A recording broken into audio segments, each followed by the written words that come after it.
Nagkakasakit na ang mga residenteng pansamantalang nananatili sa mga evacuation centers matapos ang pagsabog ng Bulkang Kanloon. Karamihan po sa mga bakwit nagkakaroon na ng skin irritation o yung pangangatipo ng balat.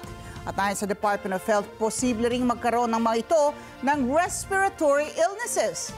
Pero tiniyak naman ng DOH na may tauhan na silang nakaantabay at nakahanda na rin ang mga gamot, face mask at iba pang kakailanganing supply para matugunan ang atensyong medikal ng mga bakwit. Si Madeline Villar Moratillo sa balita.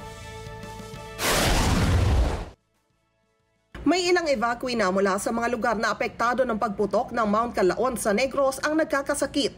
Ayon kay Health Undersecretary Gloria Balboa, ang iba sa kanila ay ilang residente na nagkaranas ng hirap sa paghinga. May iba naman ang nagkaroon ng skin irritation o pangangati ng balat. Pero mababa pa naman aniya ang bilang na nagkakasakit dahil naaagapan ito agad. Ilan sa mga sakit na ibinabala ng DOH sa ganitong sitwasyon ay respiratory illnesses. Ang mga may existing health condition kagaya ng hika, pwede ring lumala kaya dapat mag-ingat.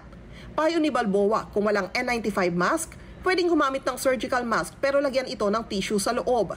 Kung wala pa rin, gumamit ng basang tela pang takip sa ilong at bibig. Importante yung mask, yes, because it can prevent yung entry nung ash doon sa ating respiratory system.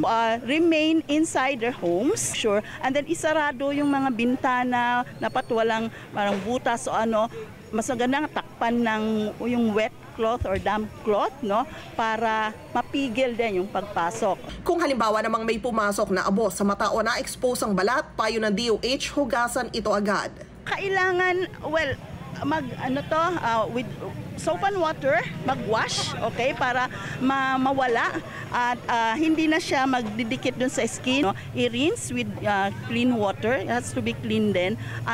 And then, para mawala yung mga particles na yun, ma-reduce yung irritation. Tiniyak ng DOH na may nakapreposisyon na silang gamot, mask at iba pang kailangang supply sa Negros. Nakataas na rin ang Code White Alert roon para matiyak na may sapat na personnel sa health facilities na tutugon sa mga kailangan ng atensyong medikal. Pero ayon kay Balboa, pinag-aaralan ng Regional Health Office na itaas ito sa Blue Alert para sa mobilization ng dagdag na tauhan sa ground level. Naisaan niya nilang makasiguro na sa evacuation centers pa lang ay maaagapan ang pagkakasakit ng mga residente. Madeline Villar Moratillo para sa Mata ng Agila.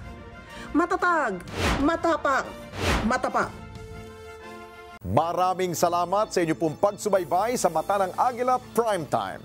Para malaman ang matatag, matapang at matapat na mga balita, i-follow lamang at mag-subscribe sa @Net25 TV.